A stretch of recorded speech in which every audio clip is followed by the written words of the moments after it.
So good afternoon students. మనము cluster paper చదువుతున్నాము. Cluster పేపర్లోని ప్రజా ఉద్యమాలు.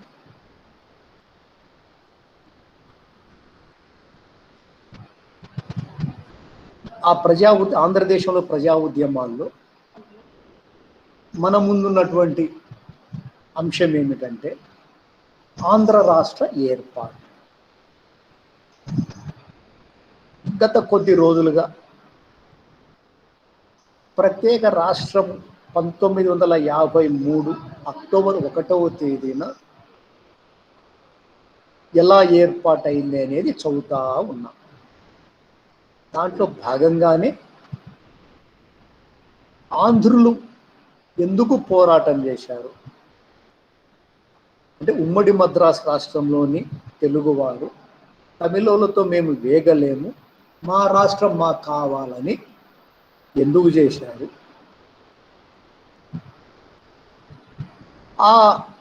ఎలా చేశారు, ఎలా చేశారులోనే మనం ఏం చర్చించుకుంటాం ఇప్పుడు అంటే గమనాన్ని గురించి మనం చదువుతున్నాం. కారణాలు చూసాం. గమనం, ఆ గమనాల్లో ఏ విధంగా నడిచింది ఉద్యమం అనేది. ఒకటి, ఆంధ్ర మహాసభ ఏర్పాటు. 1913లో ఆంధ్ర మహాసభ ఆవిర్భావము. అది ఎలా తన కార్యక్రమాలను రూపొందించుకుంది, ఆంధ్ర మహాసభ ఎక్కడెక్కడ మీటింగులు పెట్టుకుంది, దాని అధ్యక్షులు ఎవరు అనేది మనం చూసాం. పవర్ పాయింట్ రూపంలో కూడా మీకు చూపించాం. తర్వాత ఈ పోరాటంలో భాగంగా తొలి విజయాలను మనం చూసాం. ఒకటి, 1918లో ఆంధ్ర రాష్ట్ర కాంగ్రెస్ కమిటీ ఏర్పాటు. ఓకేనా? అది నిజంగానే ఒక చారిత్రాత్మక విజయం. మనకు రాష్ట్రం లేకున్నా కూడా ఆనాడు భారత జాతీయ కాంగ్రెస్ ప్రెసిడెంట్గా ఉన్నటువంటి యానీ బెసెంట్ గారు ఆంధ్రుల పట్ల ప్రత్యేకమైన అభిమానంతో మనం చేసే డిమాండ్లో న్యాయం ఉందని గ్రహించి మెడ్రాస్కు ఒక రాష్ట్ర కమిటీ, ఆంధ్ర ప్రాంతానికి ఒక రాష్ట్ర కమిటీ పెట్టి ఆంధ్ర రాష్ట్ర కాంగ్రెస్ కమిటీ అని మనకు చూపించారు. అది ఒక రెండో ప్రస్థానం. అంటే ఆంధ్ర మహాసభ ఒకటైతే ఆంధ్ర రాష్ట్ర కాంగ్రెస్ కమిటీ. తర్వాత సహాయ నిరాకరణ ఉద్యమం ప్రారంభం కావడంతో ఈ ఉద్యమము కొంత బ్రేక్ పడింది. మళ్ళా సహాయ నిరాకరణ ఉద్యమం అయిపోయి కాంగ్రెస్ పార్టీ ఎటువంటి పోరాటం చేయకుండా ఉండడంతో మళ్ళా ఆంధ్ర మహాసభకు ఊరుకొచ్చింది. ఇప్పుడు అక్కడ నాయకులు వారే, ఇక్కడ నాయకులు వారే. సో మళ్ళా మొదలు పెట్టారు మాకు రాష్ట్రం కావాలని. అయితే రాష్ట్రానికంటే ముందు అది ఎప్పుడు ఏర్పాటు అయితే తెలియదు కదా, అందువల్ల మాకు ఒక యూనివర్సిటీ కావాలని అడిగారు. ఆ యూనివర్సిటీని కూడా మనము 1926లో సాధించాం. దాన్ని మొట్టమొదటి vice chancellor KC Kattamanchi Ramalinga Reddy గారు. నేను సిఆర్ రెడ్డి అంటమ్మా. సిఆర్ అంటే వాళ్ళ కట్టమంచి కేఏటీటీఏ రావాలి కదా, కానీ ఈయన స్పెల్లింగ్ ఆ రోజుల్లో సియుటిటిఏ అని రాసేవాడు. అట్లా సిఆర్ రెడ్డి అయినాడు. సర్ అనేది బ్రిటిష్ వాళ్ళు ఇచ్చినటువంటి గౌరవ సూచకం, అది అంటే ఆనాటి ప్రభుత్వము. సో సర్ సిఆర్ రెడ్డి రాయి. అయితే ఇక్కడ మనం ఏం చెప్పుకున్నాము, ఆంధ్ర యూనివర్సిటీ వచ్చింది సంతోషమే, కానీ ఆంధ్ర యూనివర్సిటీ రావడం వల్ల ఆంధ్ర ఉద్యమానికి బ్రేక్ పడింది. ఎందుకు పడింది? ఆంధ్ర యూనివర్సిటీ అనంతపురంలో కావాలని మన వాళ్ళు అడిగారు. అంటే ఓకే, సర్కారు ప్రాంతంలో పెట్టుకొని మాకు అభ్యంతరం లేదు, కానీ ఆంధ్రాలో కూడా అంటే రాయలసీమలో కూడా ఉండాలని మనం అడిగినాం. ఈ రెండు ప్రాంతాల మధ్య గొడవ పెట్టడానికని ఆనాటి మద్రాసులో ఉన్నటువంటి జస్టిస్ పార్టీ ప్రభుత్వము తీసుకొని విజయవాడలో పెట్టేసి, విశాఖపట్నంలో పెట్టి, అంటే తొలుత విజయవాడ అన్నారు, కానీ మళ్ళా బిల్లులో కొన్ని మార్పులు చేసి విశాఖపట్నం పెట్టేసి, దాంతో రాయలసీమ వాసుల్లో అనుమానాలు వచ్చాయి. మాకు రాష్ట్రం రాకముందే ఇంత అన్యాయం జరిగింది, ప్రత్యేక రాష్ట్రం వస్తే వీళ్ళు సర్కారు ప్రజలు మాకు ఇబ్బంది పెడతారనే భావన వీళ్ళకి. అప్పటి నుంచి కొంత ఆంధ్ర రాయలసీమలో తేడాలు వచ్చినాయి. మాకు వద్దు పోని వీళ్ళు కొంతకాలము లేదు, మనందరం కలిసి ఉంటేనే ఆంధ్ర రాష్ట్రం వస్తాయని సర్కారు ప్రజలు. సో మొత్తానికి రాయలసీమ వాసులకు అనుకూలంగా ఒక ఒప్పందం వచ్చారు. ఆ ఒప్పందం ఏంటి? శ్రీబాగ్ ఒప్పందం. శ్రీబాగ్ ఒప్పందం 1937లో జరిగింది. అట్లా అంటే మనం గుర్తుండవలసింది 1913 ఆంధ్ర మహాసభ, 1918 ఆంధ్ర రాష్ట్ర కాంగ్రెస్ కమిటీ, 1926 ఆంధ్ర యూనివర్సిటీ, 1937 శ్రీబాగ్ ఒడంబడిక. అంటే అవి మీరు గుర్తుపెట్టుకుంటే మధ్యలో ఏం జరిగింది మీరు సునాయాసంగా రాసి. ఓకే, 1937 తర్వాత ఇంకా జెట్ స్పీడ్లో పోతాయి అనుకుంటే పోలే. ఎందుకు పోలే? రెండో ప్రపంచ యుద్ధం రావడం, క్విట్ ఇండియా ఉద్యమము, ఈ లోపల భారతదేశానికే స్వాతంత్రం రావడం జరిగింది. సో 1947 వరకు జరిగింది. మొన్ననే చెప్పుకున్నాం ఏమని, అయ్యా ఆనాటి ఆంధ్ర నాయకులు ఒక మాట చెప్పినారు, బ్రిటిష్ వాళ్ళైనా మనకు స్వతంత్రం ఇస్తారేమో కానీ ఈ తమిళోళ్ళు మనకు సపరేట్ రాష్ట్రం రానిరు అని అన్నారు. దాని ప్రకారమే మనకు స్వతంత్రం వచ్చింది కానీ ఆంధ్ర రాష్ట్రం ఏర్పడింది. మళ్ళీ ఏమైంది? 1947 తర్వాత 1953 అక్టోబర్ 1 రాష్ట్రం ఏర్పడింది. ఆ మధ్యలో ఏం జరిగిందనేది మనం చదువుతాం. దాంట్లో భాగంగానే మనం చదివింది ఏమిటి అంటే మనకు తెలిసింది ఏమిటి? నెహ్రూ గారు మాట ఇచ్చారు, మీకు కొత్త రాజ్యాంగంలో స్టేట్ వస్తుందని. రాలే. ఆ డ్రాఫ్ట్ చిత్తూకాయ అది ప్రతిలోనే మనకు లేదు, అంటే రఫ్ డ్రాఫ్ట్లోనే. అప్పుడు ఆయన వైజాగ్కి వచ్చినారు నెహ్రూ గారు 1948లో. ఆ ఫిబ్రవరిలో వస్తే మనము మన సత్తా అంటే మన నిరసన చూపించాము. అర్థం చేసిన ధార్ కమిటీ వేసి పెట్టాడు. సో 1948 ధార్ కమిటీ ఏర్పడింది, ఎస్కే ధార్ కమిటీ. ఆ కమిటీ వాళ్ళను వీళ్ళను అందరినీ కలిసేసి మొత్తానికి ఏం రిపోర్ట్ ఇచ్చింది ధార్ కమిటీ? ఏం రిపోర్ట్ ఇచ్చిందంటే, ప్రస్తుతము దేశ సమైక్యత దృష్ట్యా, దేశ సమగ్రత దృష్ట్యా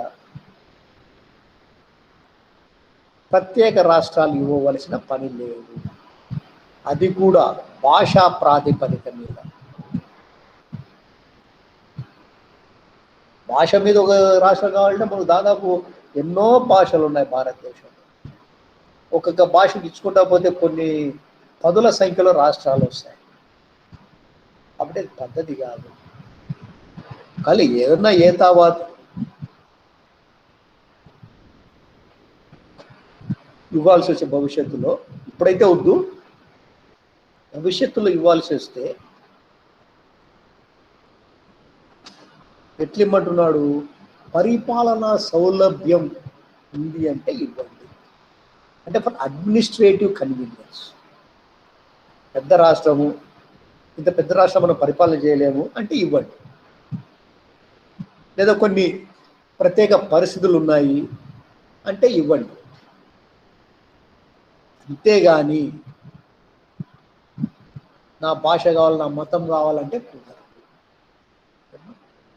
అది మన వాళ్ళు చెప్పారు. ధార్ కమిటీ ఇచ్చారు, అక్కడ ఆపినాం. ఈనాటి క్లాసులో 1948 డిసెంబర్లో ధార్ కమిటీ ఆ నివేదిక ఇస్తే మీకు వద్దని అప్పుడు మన ఆంధ్రులు ఏం చేశారు, ఆంధ్రోద్యమం ఎలా ముందుకు సాగింది అనేది ఇప్పుడు మనం తెలుసుకుందాం. అంటే ఈనాడు మనం ప్రధానంగా తెలుసుకునే అంశాలు రెండు ఉన్నాయి.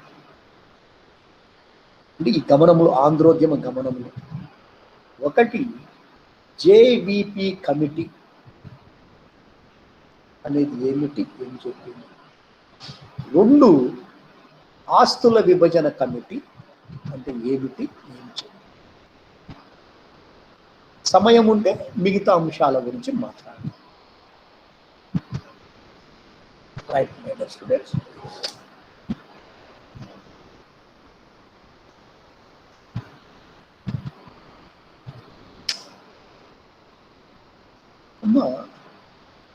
హార్ కమిటీ 1948 డిసెంబర్లో ఇచ్చేసింది కదా, మీకు వద్దులేదు. ఆ రిపోర్ట్ ఇచ్చినప్పుడు తెలుగువారు, ఆంధ్ర వాళ్ళు, ఆంధ్రులు చాలా మదనపడ్డారు, బాధపడ్డారు.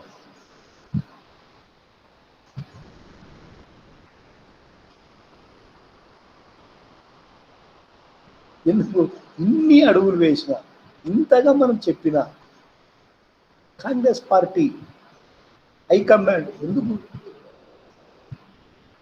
అలా అని మనము నిరాశతో లేం, నిరాశపడ్డాం, నిస్పృహ చెందాం. కానీ రెట్టించిన ఉత్సాహంతో మళ్ళా మనం పోరాటం మొదలుపెట్టాం,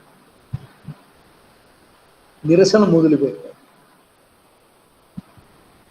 ర్యాలీలు చేశాం, బహిరంగ సభలు పెట్టాం, పేపర్లలో వ్యాసాలు రాశాం. మెడ్రాస్ నుంచి అంటే తమిళోళ్ళ నుంచి మాకు ఒక తెలుగు వారికి ఒక ప్రత్యేక రాష్ట్రం కావాలి అని ఎంత చేయాలో అంతా చేశాం. దాంతో కేంద్ర ప్రభుత్వానికి దిగిరాక తప్పలేదు.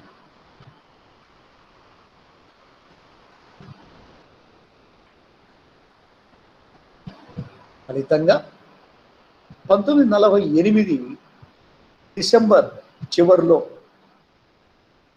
అంటే ఎవ్రీ ఇయర్ జరుగుతాయి కదా మనకు సమావేశాలు, యాన్యువల్ సమావేశాలు.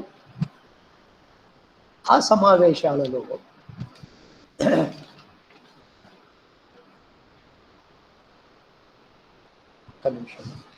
ఆ సమావేశాలలో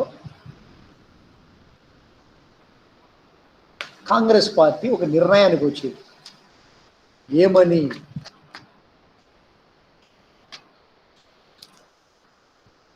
భాషా ప్రయుక్త రాష్ట్రాలకి మనము సుముఖంగా ఉండాలి.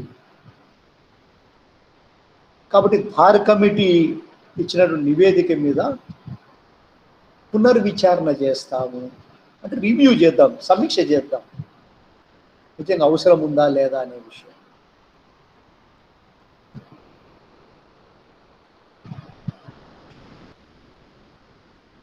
ఒక కమిటీ వేద్దాం అని ఒక నిర్ణయానికి వచ్చినారు.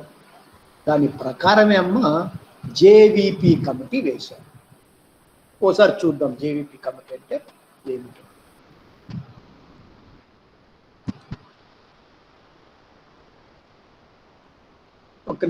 పవర్ పాయింట్ చేస్తామా, నేను లైన్లోనే ఉండండి, నోట్ డౌన్ చేసుకుంటానండి.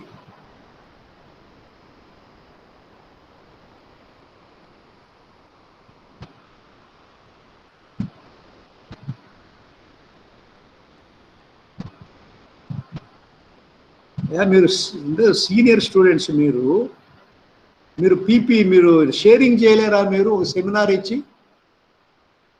నిశాంత్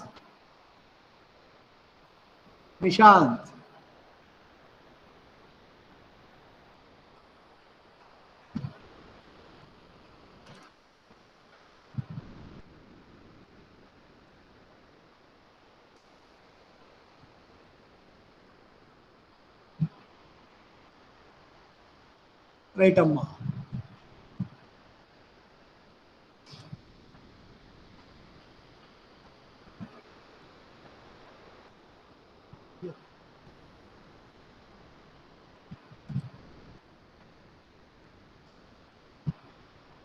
జేవిపి కమిటీది అంటే జవహర్లాల్ నెహ్రూ అంటే వాళ్ళ పేర్లు చూడండి, ఎందుకు వచ్చింది ఈ పేరు అంటే జవహర్లాల్ నెహ్రూ, వల్లభాయ్ పటేల్ అండ్ పట్టాభి సీతారామయ్య, ఓకేనా, వీరితో కూడింది ఈ కమిటీ.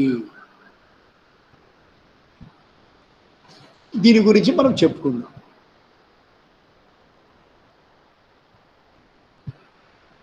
ఇది ఎందుకు ఏర్పాటు చేశారు జేవిపి కమిటీ అంటే ఈ పేర్లతో, మా జేవిపి అంటే ఏం లేదు, జే జవహర్లాల్ నెహ్రూ, బి వల్లభాయ్ పటేల్, పి పట్టాభి సీతారామయ్య, వీరి ముగ్గురితో ఏర్పడిన కమిటీ. అందులో వీరి తొలి ఆల్ఫాబెట్స్తో జేవిపి కమిటీ అనేది ఏర్పాటైంది. ఇది 1949లో ఏర్పాటైంది. దీని యొక్క ముఖ్య ఉద్దేశం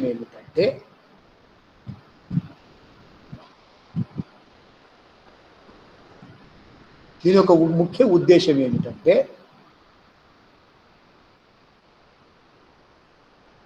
భాషా ప్రయుక్త రాష్ట్రాల వల్ల, అంటే అప్పుడు ఏం చెప్పింది దార్ కమిటీ, అవసరం లేదు భాషా ప్రయుక్త రాష్ట్రాలు, అది తప్పు, భాష పేరుతో రాష్ట్రాలు ఏర్పడితే చాలా సమస్యలు వస్తాయి, దేశం ముక్కలు అవుతుంది అంటే అది చాలా సుదీర్ఘంగా దాన్ని జస్టిఫై చేసింది. అయితే ఇప్పుడు ప్రజల నుంచి డిమాండ్ రావడంతో ఆ ధార్ కమిటీ నివేదికను పక్కన పెట్టారు. దాన్ని ఇప్పుడు ఈ కమిటీ కొత్త కమిటీ పెట్టేశారు. ఈ కమిటీ ఏం చెప్తా ఉంది అది ఎందుకు ఏర్పాటు చేశారు, ఒకవేళ భవిష్యత్తులో భాషా ప్రయుక్త రాష్ట్రాలు ఏర్పాటు చేస్తే ఎటువంటి సమస్యలు వస్తాయి,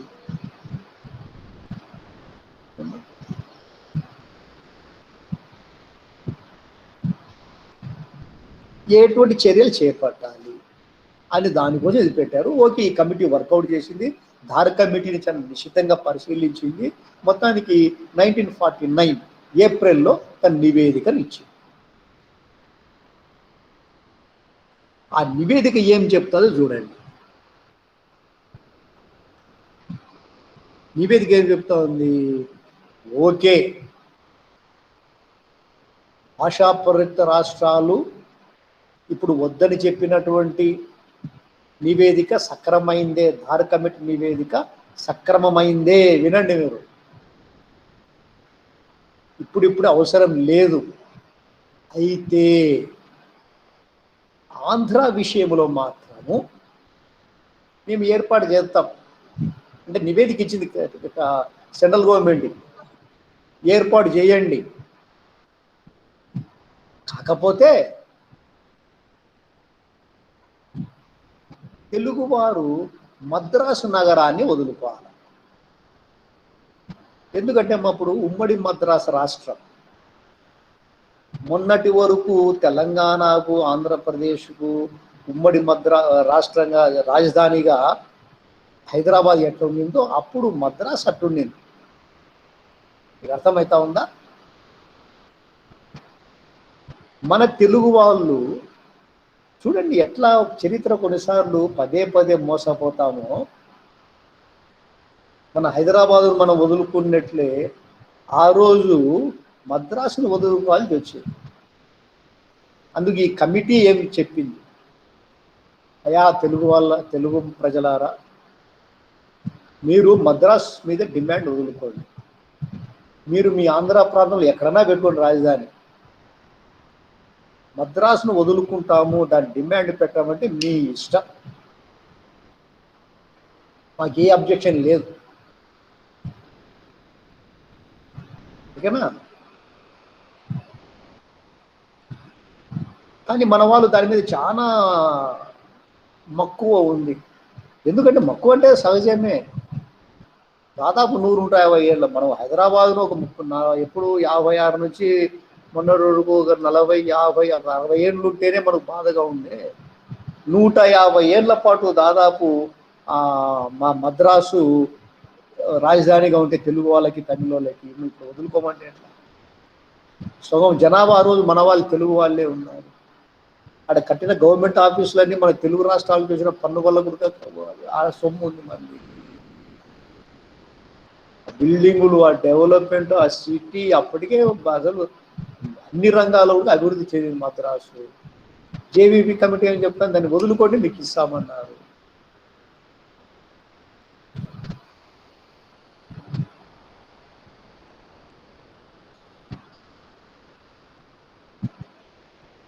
ఆంధ్రులకు కూడా ఏం పాలు పోలే. అయితే ఒకదానికి సంతోషపడాలి, మద్రాసు వదులుకుంటే మాకు ఇస్తామన్నారు కదా అనే రీతిలో ఇక్కడ తెలుగువారు కొంత, అంటే ఏం చేస్తాం,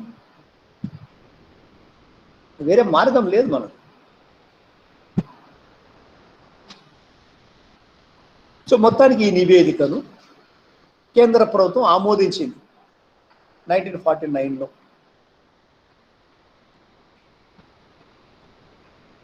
కానీ మై డియర్ స్టూడెంట్, ఈ నివేదిక వల్ల మళ్ళా మనకు రాయలసీమకు ఆంధ్రప్రదేశ్ గొడవలు మొదలైనాయి. ఎందుకు? రాయలసీమలో మద్రాసు దగ్గర. బహుశా సర్కారు ప్రజలకు ఇది పెద్ద ఇబ్బంది కాకపోతే, ఎందుకంటే వాళ్ళకు ఎప్పుడు మద్రాసుతో అనుబంధం లేదు.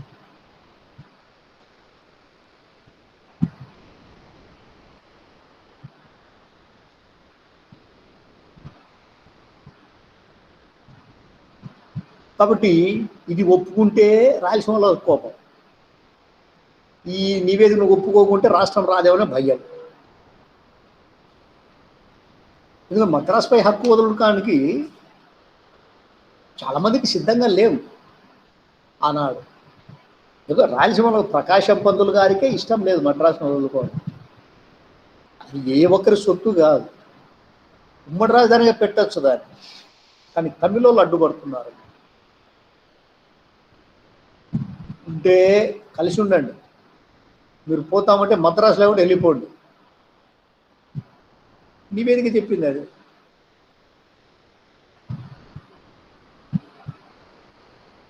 మన తెలుగు ఆయన పట్టాభి సీతారామ ఉన్నా కూడా ఆ కమిటీలో పాపం ఆయనకు ఏమీ వాయిస్ లేకుండా.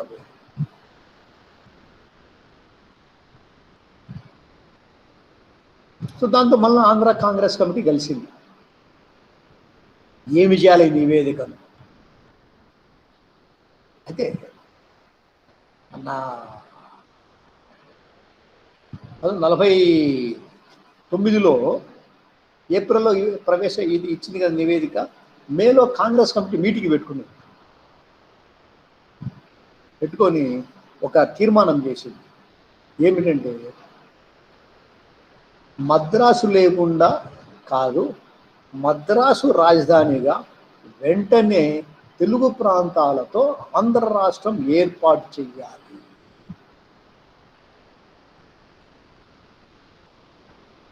వెంటనే ఇంకా మాటలు లేవు, సంప్రదింపులు లేవు, మద్రాసును రాజధానిగా చేసి తెలుగు రాష్ట్రం ఏర్పాటు చేయండి అని ఒక తీర్మానం చేసేసి. అంటే మా కేంద్రంలో కాంగ్రెసే, ఆంధ్రాలో కాంగ్రెసే, తమిళనాడు ప్రాంతంలో కాంగ్రెసే, ఉమ్మడి మద్రాసు రాష్ట్రంలో కాంగ్రెసే అనే ప్రాంతీయ సమస్య వచ్చింది. కాబట్టి Andhra Congress committee we want Madras, ఎట్లా ఈ పీఠముడిని విప్పాల.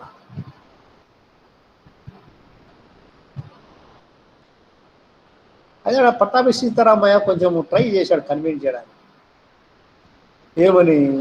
అయ్యా, మద్రాసు ఆంధ్రాలో చేరలేదంటే తమిళనాడులో చేరుతుందని కాదు, అది తమిళనాడు వాళ్ళకు వేరే రాజధాని, మీకు వేరే రాజధాని, అంటే మనకు తెలుగు వాళ్ళకి మద్రాసు మాత్రము ఒక మామూలు కార్పొరేషన్గా, అంటే అందరికీ చెందినటువంటిదిగా, అంటే మన యూనియన్ టెరిటరీగా ఉండొచ్చు. కాబట్టి మీరు తెలుగువారు ప్రజలరా మీరేం కంగారు పడద్దు అన్నాడు. ఎవరు? ఆ పట్టాభి సీతారామయ్య. అంటే ఈ మనిషి ఆ కమిటీలో ఉన్నాడే జేవిపి పట్టాభి సీతారామయ్య.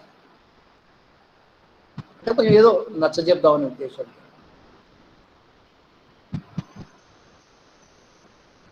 అది ఎవరు నమ్మలే, ఎవరు వినలేదులేండి.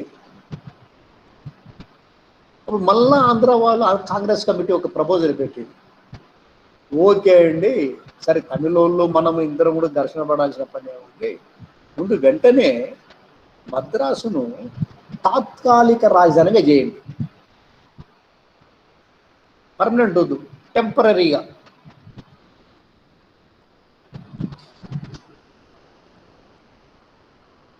తర్వాత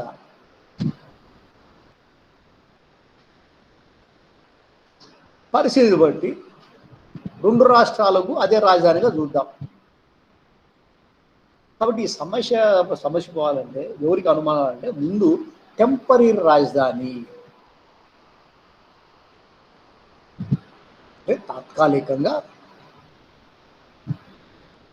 ఉందండి, 2 రాష్ట్రాలకు రాజధానిగా చేద్దాం, మళ్ళీ పరిస్థితిని బట్టి ఆలోచిద్దాం.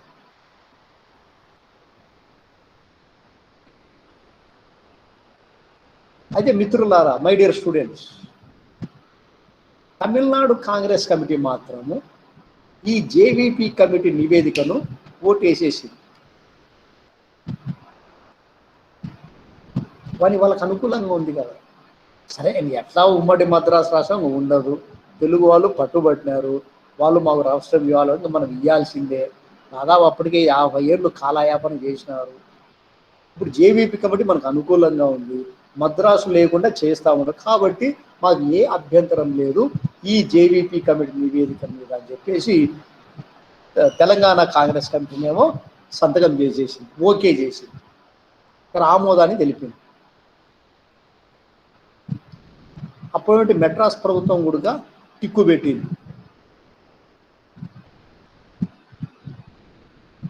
ఇంకా కాంగ్రెస్ వర్కింగ్ కమిటీ కూడా సెంట్రల్ లెవెల్లో హైకమాండ్, ఆ హైకమాండ్గా మద్రాస్ నగరం లేకుండా ఆంధ్ర రాష్ట్రం ఏర్పాటు చేయమని అది కూడా తీర్మానం చేసింది. అంటే మన నోట్లో మట్టి కొట్టడానికి ప్రయత్నం. ఇంత చకచక జరిగింది చూడండి. చెప్పాలంటే మనకు చాలా అన్యాయమే ఈ జేవీపీ కమిటీ నివేదిక.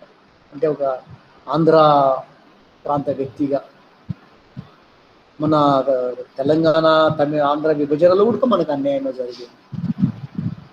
అప్పుడు మొన్న కూడా మనం అడిగినాం, హైదరాబాదును ఉమ్మడి రాజధానిగా పెట్టండి, లేకుంటే అది కేంద్ర పాలిత ప్రాంతంగా పెట్టండి, వాళ్ళకు సపరేట్ రాజధాని, మన దాంట్లో మనకు అందరూ హక్కు ఉంటుంది. ఇప్పుడు మనకు లేదు కదా. ఎవరు మీరు బయట వాళ్ళు అంటారు మనం పోతే అక్కడ, మీరు వలస వచ్చినారంటారు హైదరాబాద్ పోతే మనల్ని. 60 ఏళ్ళు మనము మన డబ్బుతో కూడా అక్కడ బిల్డింగులు కట్టారు, ఏదో కొంత కాంపన్సేషన్ ఇచ్చారు, అది అసలు నథింగ్ అని. చూడండి అప్పుడు ఏం చెప్పిందో జేవీపీ కమిటీ, బాగా గుర్తుపెట్టుకోండి.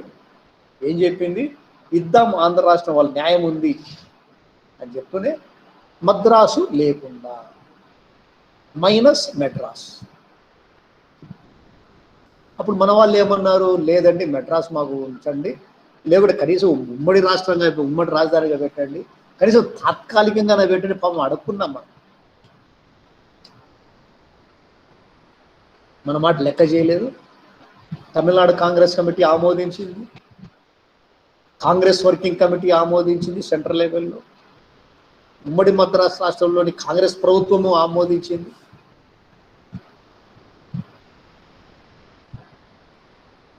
దాంతో ఇది కొలిక్కి వచ్చింది అనుకుంది సెంట్రల్ గవర్నమెంట్ ఆ జేవీపీ నివేదికను బట్టి. సో వెంటనే ఇంకొక కమిటీ వేసింది. ఇదమ్మా కమిటీ పేరు ఆస్తుల విభజన కమిటీ.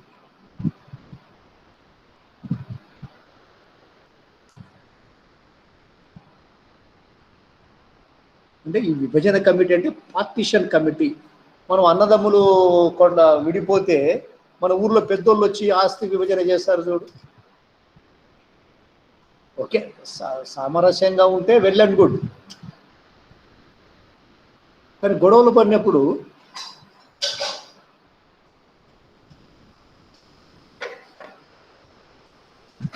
ఊర్లో పెద్ద మనుషులు వస్తారు, అన్న తరపున కొంతమంది, తమ్ముని తరపున కొంతమంది, లేకుంటే ఇద్దరు కలిసి ఒక పెద్ద ఆయన పిలిపిస్తారు. ఊర్లో పెద్ద మంచోడు ఉంటే అతను వచ్చేసి, రే ఈ పొలం నువ్వు తీసుకో, ఆ పొలం నువ్వు తీసుకో, ఆ చెట్టు నువ్వు తీసుకో, ఇల్లు నువ్వు తీసుకో, ఇల్లు సొగాడిది, లేకుంటే ఈ డబ్బు నువ్వు అన్నకి ఇచ్చేసి ఇట్లా చేస్తాం కదమ్మా.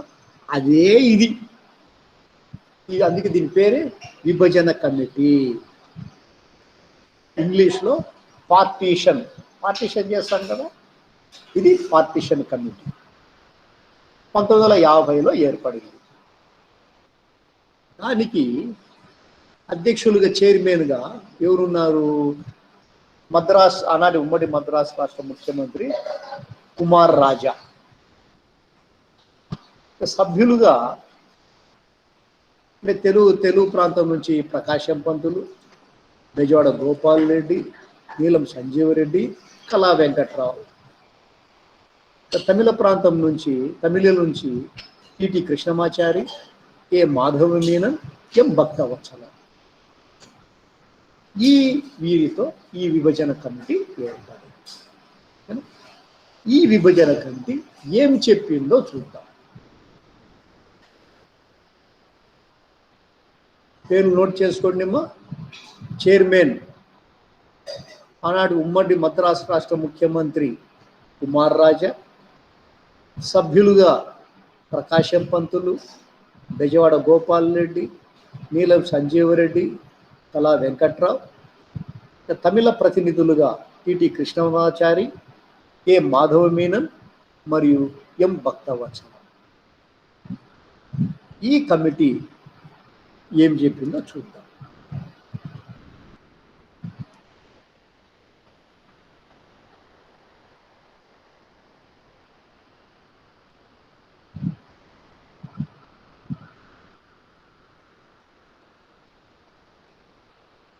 అంటే ఇది కూడా పాపము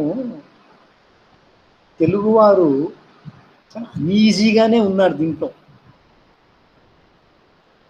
ఇష్టంగానే ఈ కమిటీ కూర్చునేది తెలుగు ప్రతినిధులైతే. చర్చలు జరుగుతున్నాయి, కానీ ఎక్కడ వేసినా ఉడక మద్రాసు నగర విషయంలో తేడా కొడతా ఉంది. వేరే ఏముంటాయి ఆస్తులు, ఆంధ్ర ప్రాంతం ఆంధ్ర, తమిళనాడు ప్రాంతం తమిళ, సమస్యలే. ఆ బౌండరీస్ ఎప్పుడు కరెక్ట్గానే ఉన్నాయి. చిక్కొచ్చిందల్లా ఉడక మద్రాస్ నగరం. సో తెలుగు వారి మధ్య తమిళోళ్ళ మధ్యన ఈ విభజన కమిటీలో ఎప్పుడు సమావేశంగా తీవ్రమైన అభిప్రాయ భేదాలు వచ్చాయి.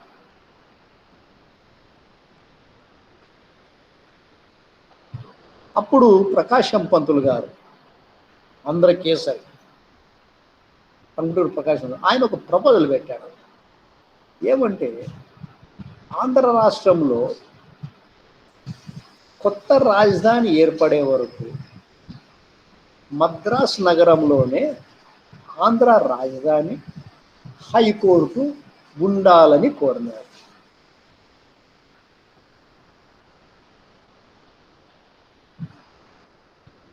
అంటే మనం కూడా అదే కదా. హైదరాబాదు మనం తెలంగాణ విడిపోయినప్పుడు తెలంగాణ ఆంధ్రప్రదేశ్గా కేంద్రమే చెప్పింది ఒక మాట, 10 సంవత్సరాల పాటు మీరు రాజధాని కట్టుకునేంత వరకు హైదరాబాదే మీకు రాజధానిగా ఉంటుంది. తెలంగాణ వాళ్ళకి ఎంత హక్కు ఉంటుందో హైదరాబాద్ మీద 10 సంవత్సరాల వరకు మీదే రాజధాని. ఈ విషయంలో కొంతవరకు వెసులుబాటు ఇచ్చింది మొన్న 2014లో.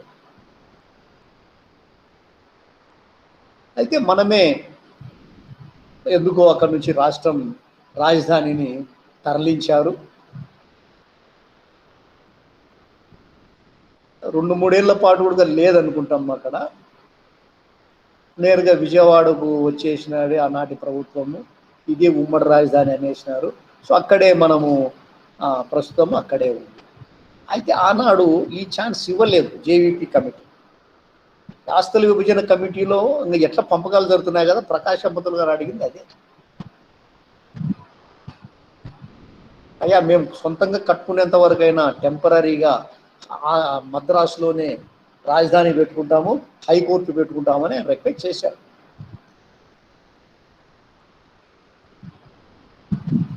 అయితే ఈ కమిటీ మాత్రము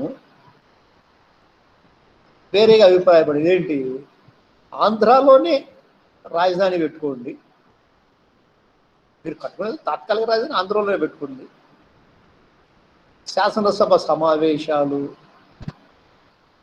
మంత్రివర్గ ప్రమాణ స్వీకారము, సెక్రటరియట్లోని ముఖ్య భాగాలు, ఇవన్నీ ఆంధ్ర ప్రాంతాలకు తరలించాలని ఆ కమిటీలోని ఎక్కువ మంది అభిప్రాయపడ్డారు.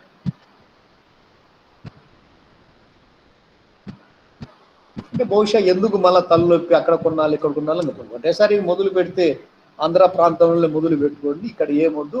కాబట్టి హైకోర్టు మీకే, మీలోనే పెట్టుకోండి, రాజధాని ఆంధ్రాలోనే పెట్టుకోండి, సచివాలయము మీ దగ్గరే పెట్టుకోండి,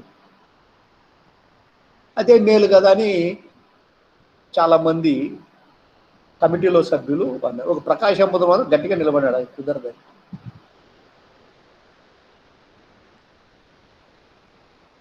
సో ఇలా మరికొన్ని విషయాల్లో ప్రకాశం గారు మెజారిటీ సభ్యుల యొక్క వాదనను నిరాకరించారు. మీరు గుంపు ఉండొచ్చు, ఎక్కువ మంది ఉండొచ్చు, కానీ ఈ ఆర్గ్యుమెంటు సమంజసం కాదని ఆయన చెప్పడం జరిగింది. దాంతో ఈయన మాట వారు వినలే, వారి మాట ఈయన వినలే. ప్రకాశం బదులు ఏం చేశాడు, ఒక లేఖ రాశాడు. దాన్ని డిసెంట్ నోట్ అంటామమ్మా, అసమ్మతి పత్రం. లిఖితపూర్వకంగా రాసి ఇచ్చేశాడు. ఎప్పుడైతే ఈ విభేదాలు వచ్చినాయో, ఆయన లెటర్ ఇచ్చినాడో, వెంటనే సెంట్రల్ గవర్నమెంట్ ఏం చేసింది, వీళ్ళకి ఏదో గొడవలు ఉన్నాయి, అవి సమస్య పోయి అది మళ్ళీ మేము చర్చించాలా అనేసి ఈ అసమ్మతిని సాకుగా తీసుకొని ఆంధ్ర రాష్ట్రం ఏర్పాటును కేంద్ర ప్రభుత్వము వాయిదా వేసింది. అంటే కేంద్ర ప్రభుత్వానికి కూడా ఇష్టం లేదు ప్రత్యేక రాష్ట్రం. అంటే వాళ్ళేం తెలుగు వాళ్ళకి వ్యతిరేకమని కాదు ఇక్కడ నా భావన. తెలుగు వారికి ఇస్తే వేరే భాషల వాళ్ళు కూడా అడుగుతారు. తేనె తుట్టెను కదిలించినట్టయితే తేనెటీగా ఉండమ్మా, తుట్టె ఉంటుంది, నువ్వు రాయేసి ఏమవుతుంది, గిజ్జ గిజ్జ నీ చుట్టూరు తిరుగుతావు, తప్పించుకోలేదు. ఈ రాష్ట్రం ఇస్తే అట్నే, ఈ రాష్ట్రం కూడా ఇస్తే అప్పటికే దేశంలో చాలా ప్రాంతాల వాళ్ళు అడుగుతున్నారు, అందరూ మీద పడతారనే దానికి ఉంది భయం. అయితే మన తెలుగు వాళ్ళ దెబ్బకు, ఈ ఉద్యమం యొక్క వేడికి వాడికి నెహ్రూ గారు ఏమీ పాపం ఆయన అశక్తులు అయిపోయినారు. ధార్ కమిటీ వేశాడు, మన తృప్తి కోసము. కమిటీ నివేదిక ఆయనకు అనుకూలంగా వచ్చింది. ఇంకా చివరికి ఆయనే ఒక కమిటీగా వేశారు, జేవీపీ కమిటీని. ఇంకా దానికి ఏమి చేయలేకపోయినాడు. సో మిగతా ప్రాంతాల విషయం వదిలిపెట్టి తెలుగు వారికి మాత్రం ఇద్దాంలే అనే రీతిలో మన గురించి ఆయన ఇచ్చాడు. ఇది తీసుకోండి అని. కానీ చిన్న మెలిక ఉంది, మీరు చూశారు, మద్రాసు రాష్ట్రము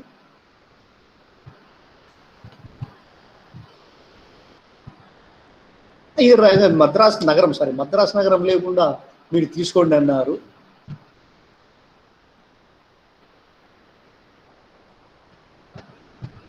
అందులో కమిటీ వేశారు. ఆ కమిటీలో ప్రకాశం పంతులు అసమ్మతిని వ్యక్తం చేశారు.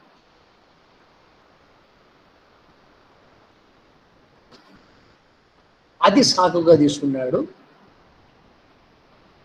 కేంద్ర ప్రభుత్వం. ఓకే, ఇంకా ప్రశ్న ఏదో ఉన్నది, మేము చూస్తాంలే, పరిష్కారం చేద్దాము, ఎట్టజాల్లో ఎలా పోవాలని చెప్పేసి ఆ సొడ్డుతో ఆంధ్ర రాష్ట్ర ఏర్పాటునే వాయిదా వేశారు.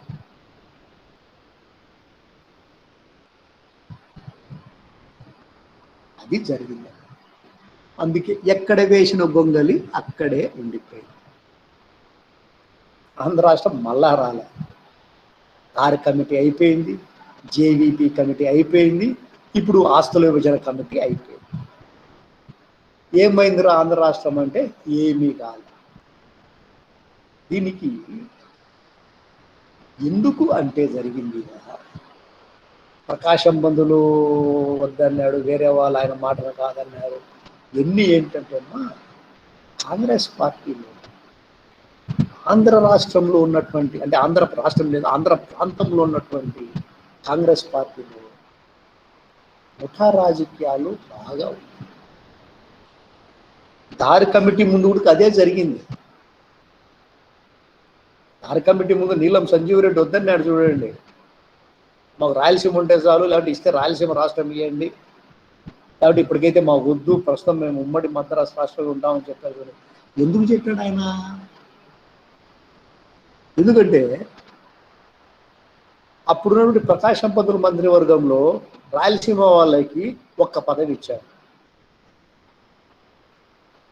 అది ఒక దేవాదాయ శాఖ మంత్రి పదవి ఇచ్చారు. తర్వాత కాంగ్రెస్ పార్టీ ఎన్నికల్లో రాయలసీమ నుంచి క్యాండిడేట్ నిలబడితే ఆయనకు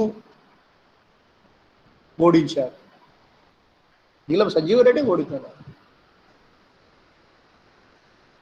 నీలం సంజీవ వ్యతిరేకంగా రాయలసీమలోనే పెద్దిరెడ్డి తిమ్మారెడ్డి, కందులు ఓబుల్రెడ్డి వాళ్ళు ఆయనకు వ్యతిరేకంగా ఒక ముఠా ఉంది. కాబట్టి సంజీవరెడ్డికి ఒక వర్గము, ఇట్లా వర్గాలు తయారైనాయి. ప్రస్తుతం ప్రకాశం పంతుల విషయంలో కాదు. ప్రకాశం పంతులు ఒక వర్గము, పట్టాభి సీతారామయ్య ఒక వర్గము, గ్రూపులుగా ఉంటూ ఒకరి మాటను ఒకరు లెక్క చేయకుండా ఆంధ్ర రాష్ట్రాన్ని మొత్తానికి అక్కడ పెట్టేశారు.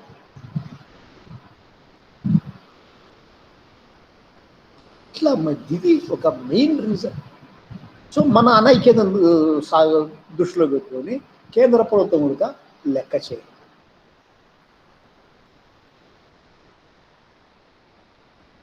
ఈ పరిస్థితుల్లో 1950 జనవరి 26 మన రిపబ్లిక్ డే జరుపుతున్నాం. మన రాజ్యాంగాన్ని ఆచరణలో పెట్టుకున్నాం. ఆ సందర్భంగా నెహ్రూ గారు ప్రకటన చేశారు. ఏమిటి? ఆంధ్ర రాష్ట్ర స్థాపన అసాధ్యమని నెహ్రూనే ప్రకటించినారు. ఇంపాసిబుల్ అన్నారు. అది పరిస్థితి అమ్మా. ఎందుకన్నాడంటే చెప్పుమా. అంటే మనకి తెలుగు రాష్ట్రం వచ్చేసిందనే సార్, ఆంధ్ర మాకు వచ్చేసిందని రాదని, అసాధ్యమని. ఆంధ్ర రాష్ట్రము అసాధ్యం అన్నాడు. నెహ్రూ ఏర్పాటు చేశారన్నారు కదా, అదే సార్ పెట్టారు. మా నెహ్రూ జేవీపీ కమిటీ పెట్టాడు. జేవీపీ కమిటీ తర్వాత పార్టిషన్ కమిటీ ఒకటి పెట్టాడు. అందులో దారి కమిటీ పెట్టాడు. కానీ ఈ కమిటీలు ఏవి కూడా ఆంధ్ర రాష్ట్రాన్ని ఏర్పాటు చేసే దశలో అవి నిజంగా పాజిటివ్గా పనిచేయలే. ఎందుకు చేయలేదు? మనమే గొడవ పడుతున్నాం, వాళ్ళు కాదు. నీలం సంజయుడు ఒకసారి కావాలంటాడు, ఒకసారి వద్దంటాడు. ప్రకాశం పంతులు కావాలంటాడు, వద్దంటాడు. మద్రాసు నగరం లేకుండా ఉంటాం లేని కొంతమంది అంటారు. మద్రాసు నగరమే కావాలని ప్రకాశం పంతులు అంటాడు. ఈ గొడవలన్నీ చూసి కేంద్ర ప్రభుత్వం ఏం చెప్పింది? 1950 జనవరి మీకు వద్దు పోరు నాయన, ఇప్పుడు పెట్టడానికి వీలు లేదులే అని చెప్పేసి అసాధ్యం, ఇంపాసిబుల్ అని చెప్పింది. చెప్పురంగా. అయితే మన వాళ్ళే జరిగింది అంటారు సార్. అయితే మన వాళ్ళు చేసుకునే దాని వల్లే వాళ్ళు ఇవ్వమని చెప్పేశారు. ఇవ్వమని చెప్తున్నారు. అంటే మన వాళ్ళని సమైక్యంగా ఉంటే నెహ్రూ ఏం మాట్లాడేవాడు కాదు. ఇచ్చిందా సార్ అప్పుడు? ఏంటంటే తప్పదు, ఇచ్చేయాల్సిందే. ఇప్పుడు మనమే కొట్లాడుతున్నాం. అందువల్ల అది సొడ్డుగా చూస్తున్నాడు. ఆయనకు నిజంగా చెప్పాలంటే ఇష్టంలే ఇవ్వడము. ఎందుకు ఇష్టంలే? ఆంధ్రాకి ఇస్తే హర్యానా అడుగుతాడు, మద్రాసు బొంబాయి అడుగుతాడు, కేరళ అడుగుతాడు. చాలా రాష్ట్రాలు ఉన్నాయి భాషల మీద కొత్తవి కావాలని ఆశలతో. అందరికి ఇవ్వాలా. నెహ్రూ భయపడుతున్నాడు. అంటే యూనిటీ దెబ్బతింటాదేమో. అప్పుడే కదా మనకు స్వతంత్రం వచ్చి ఇప్పుడు 47, ఇప్పుడు అంతా 7 ఏళ్ళు కాలే. 40, 49, 50, 51, 52, 6 ఏళ్ళకే మనం డిమాండ్ చేస్తున్నాం రాష్ట్రం కావాలని. నెహ్రూ ఇదంతా తలనొప్పి, మీకు ఇస్తే వాళ్ళు అడుగుతారు. మీరే ఉన్నారు క్లాసు రా, మీరు పిక్నిక్ అదే టూర్కు పోదామంటారు. మిమ్మల్ని అడిగితే ఫస్ట్ బి అడుగుతారు, సెకండ్ బి అడుగుతారు. అడుగుతారా లేదా? అప్పుడు మేమేంటి అబ్బా తలనొప్పి లేనన్నా మీకు ఏదో చెప్పి కథలు చెప్పేసి మీకు ఆపుతాం. వాళ్ళు అడగకపోతే పర్లేదు, వాళ్ళు అడిగితే మళ్ళా వాళ్ళని తీసుకోవాలి. ఎక్కడికి పోదా, ఏమైనా జరిగితే ఎక్కడ ఇబ్బంది, పేరెంట్స్ మందలిస్తారు. అందుకు నెహ్రూ కూడా అదే భయం. తెలుగు వాళ్ళకి ఇస్తే మిగతా భాషలో వాళ్ళు అడుగుతారు. అందుకు ఏదో కథ చెప్పి మనకు వాయిదా వేస్తాను.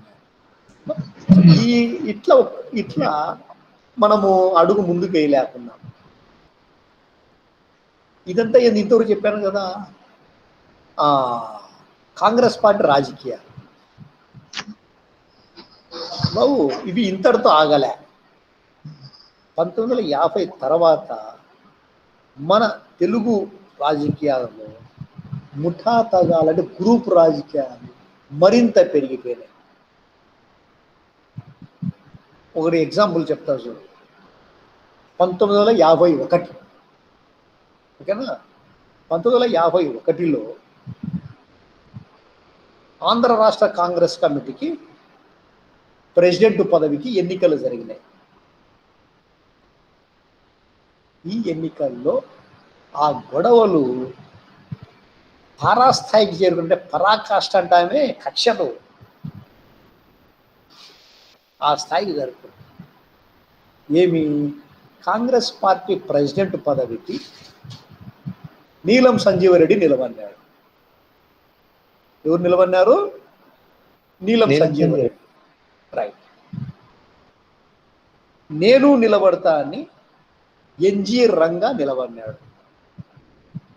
నీ పేరు ఎన్జి రంగా. ఇద్దరు గొప్ప నాయకులే.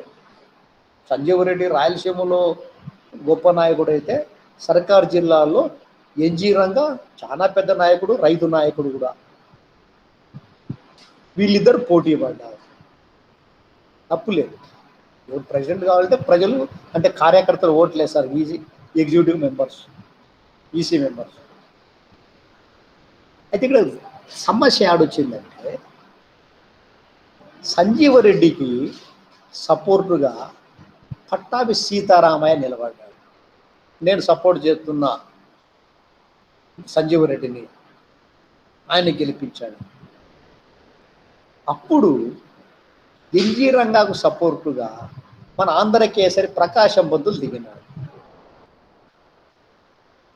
ఇసురైంది గొడవ. అంటే ఇది ఎట్లయిందంటే, నీలం సంజీవరెడ్డి ఎన్జి రంగా మధ్యన పోటీ. ఈ పోటీకి వాళ్ళిద్దరూ క్యాన్వాస్ చేసుకుంటే సరిపోయిండేది. కానీ నీలం సంజీవరెడ్డికి పట్టాభి సీతారామయ్య ఒక పెద్ద, ఎన్జి రంగాకు ప్రకాశం పంతులు ఇంకొక పెద్ద. వాళ్ళిద్దరు ఇవ్వరు.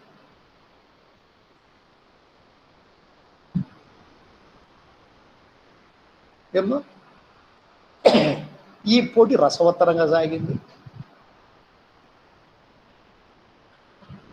చివరికి సంజీవరెడ్డి గెలిచినాడు, రంగా ఓడిపోయినాడు. నీలం సంజీవరెడ్డి గెలిచినాడు, ఎన్జి రంగా ఓడిపోయినాడు. సో దాంతో చాలా బాధపడ్డాడు ప్రకాశం పంతులు. ఇంత గొప్ప నాయకుడిని, ఆంధ్ర కేసరి అనే బిరుదు ఉంది, ఇంత చేసిన కాంగ్రెస్ పార్టీకి నా మాటకు విలువ లేదు, నేను పెట్టిన ఎన్జి రంగాను ఓడించినారు, బాధ ఉంటుంది కదా.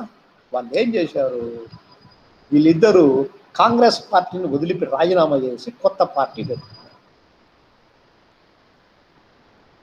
కిసాన్ మజ్దూర్ పార్టీ.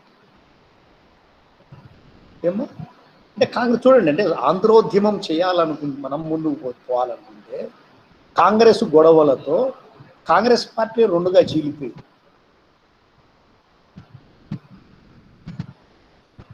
కాంగ్రెస్ పార్టీని వదిలిపెట్టారు. అంత గొప్ప towering personality N G Ranga and Prakasam Pantulu. సొంత పార్టీ పెట్టేసిన కిసాన్ మజ్దూర్ పార్టీ. ఎవరు రాజకీయాలు వాళ్ళకి. ఇప్పుడు ఈ కాంగ్రెస్ పార్టీ రాజకీయాల వల్ల ఆంధ్ర రాష్ట్రం రాదు,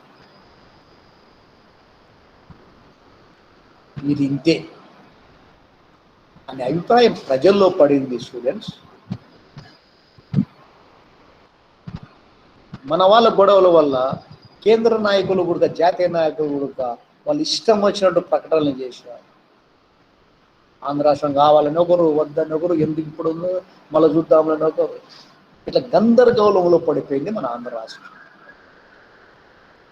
అటువంటి పరిస్థితులలో ఇంకా వీళ్ళని నమ్ముకుంటే లాభం లేదు, గాంధేయ మార్గం ఒక్కటే. ఆలోచించి గొల్లపూడి సీతారామ శాస్త్రి, అంటే స్వామి సీతారాం అంటాం ఆయన్ని, గొల్లపూడి సీతారామ శాస్త్రి గాంధేయవాది, కాంగ్రెస్ నాయకుడే, కానీ రాజకీయాల్లో ఆయన పవర్ పాలిటిక్స్లో పాల్గొనలేదు ఎప్పుడే. కానీ ఈ ఆంధ్రోద్యమం పట్ల మన ఆంధ్ర రాష్ట్ర కాంగ్రెస్ నాయకులు, జాతీయ నాయకులు చేసి అది చూసి బాధపడి ఇంకా గాంధేయ మార్గంలోనే మనం పోరాటం చేయాలన్నటువంటి పద్ధతితో ఆయన భావించాడు.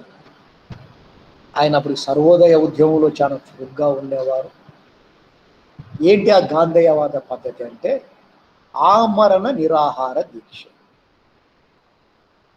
ఆమరణ నిరాహార దీక్ష 1951లో ఆగస్టు 15వ తేదీన స్వామి సీతారాం ఈ దీక్షకు పూనుకున్నారు. మీరందరూ చాలామంది పొట్టి శ్రీరాములు అంటారు ఫస్ట్, రైట్, ఆయన చేశాడు. కానీ ఆయన కంటే ముందుగానే స్వామి సీతారాం 1951 ఆగస్టు 15వ తేదీన ఈ ఆమరణ నిరాహార దీక్ష పూనుకున్నారు.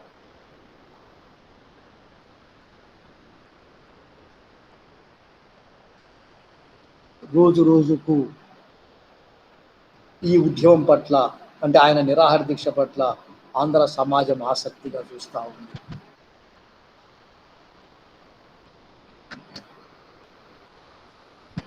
ఆయన ఒక ప్రకటన చేశాడు స్వామి సీతారాం. ఏం ప్రకటన అది? అంటే ఆగస్టు 15న దీక్ష కూర్చున్నాడు. ఆయన ఏం ప్రకటన చేసినా అంటే అక్టోబర్ 2వ తేదీలో, అంటే గాంధీ జయంతి లోపు ఆంధ్ర రాష్ట్రం ఏర్పడాలనని, మద్రాసు నగరాన్ని గురించి ఆగస్టు 2 నుంచి 3 సంవత్సరాల లోపు దాని భవిష్యత్తు నిర్ణయించాలని, అంతవరకు అంటే మద్రాసు నగరాన్ని ఏమి చేయాలనే దాన్ని ఆలోచించేంత వరకు 3 years పాటు ఈ మద్రాసు నగరం మీద తమిళులు కానీ తెలుగువారు కానీ అధికారాన్ని డిమాండ్ చేయకూడదు, తటస్థంగా ఉండాలా.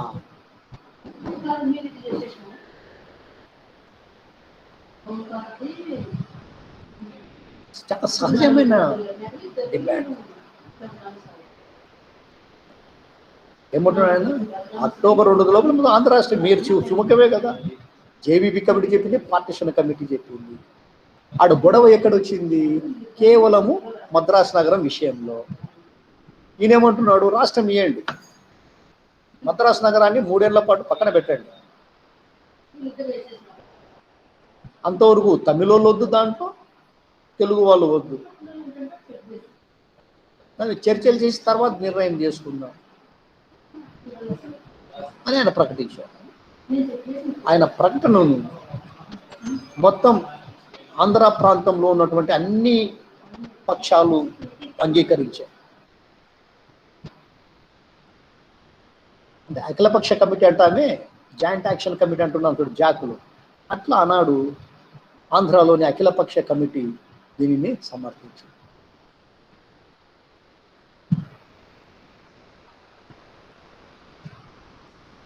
నెహ్రూ కేంద్ర ప్రభుత్వం, ఆనాడు ప్రైమ్ మినిస్టర్, ఈయన నిరాహార దీక్షను తీవ్రంగా విమర్శించారు. అంటే బహుశా ఆయన ఇప్పుడు ప్రధానమంత్రి కాబట్టి మా ప్రభుత్వం మీద నువ్వు నిరాహార దీక్ష చేస్తావా అంటే నిరంకుశత్వం అని కాదు మేడం. ఆయన ఒక పార్టీ పెద్దగా, అంటే కాంగ్రెస్ పార్టీ నాయకునిగా, అధినాయకునిగా, ప్రైమ్ మినిస్టర్గా ఉండగా మా మీదనే మీరు చేస్తారనే కొంచెం ఎక్కడో ఆయన ఫీలింగ్. మీరు గొడవపడి నేను ఇవ్వనద్దన్నా, మీరు గొడవపడి అంతా ఇది జరిగింది అని విమర్శించారమ్మా.